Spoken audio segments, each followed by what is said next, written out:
Welcome to this week's Shadowheart Weekly Insight for the week of the 19th of April. This week's theme focuses on our physical bodies and has us attending to the maintenance and well-being of our physical vessel. This means attending to physical ailments, making appointments, improving our diet, increasing movement and exercise, and attending to sleep patterns. The body as a whole made up of parts, so attending to your mental health and well-being, spiritual well-being, and your emotional well-being will also require attention. This means that you will have to pay extra attention and give to yourself and your body when and where needed. It will be a very important week to ground your body and your being, to anchor your body into the earth for healing and support. It will be equally important to draw on natural elements like the moon, the stars, the sun, the wind, and the trees to sustain your well-being this week. Self-care, self-nurturing, and self-nourishment through grounding practices will bring surprises to the forefront of your experience this week also. What this means for your growth and awareness levels is that the energies support your connection to self, to spirit, to the earth, and to the universe, making it a week to attune to the oneness of all things.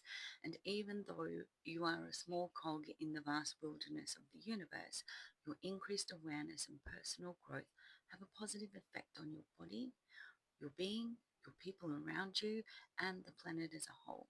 I feel this week, although it's one to be quite grounded, it's also one that elevates your energy, your vibration, your experience of the world around you, and this means that positives are afoot. So I think the magic of the universe reveals itself to you in some way this week. What this means in terms of feeling discomfort or being challenged is that not everyone wants to look after themselves in more positive ways. And that means that some people are going to struggle with self-care and maintenance and are going to struggle with the implementation of practices that are supportive and strengths-based. The effects of not being comfortable or motivated to make a change for your whole body's benefit are a bodily experience that you weren't counting on. Additional pain, ailments appearing, feelings of discomfort and disconnection are things that you could look forward to if you shirk on implementing self-care practices and or changing some of the current lifestyle habits. You know, the ones that aren't good for you. So the question is, are you willing to change them?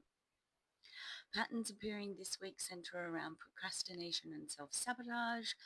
Procrastination and self-sabotage come hand in hand when it comes to change. And although we have a cycle of change to move through, from pre-contemplation to action, being mindful of the necessity for improved health and well-being should be enough to guide you.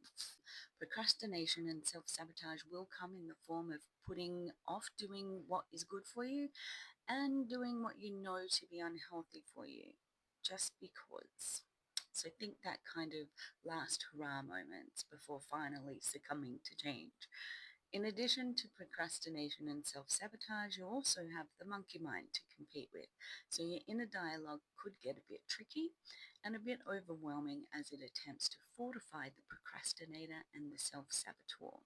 So what do you need to move through the week with as much clarity and ease as possible?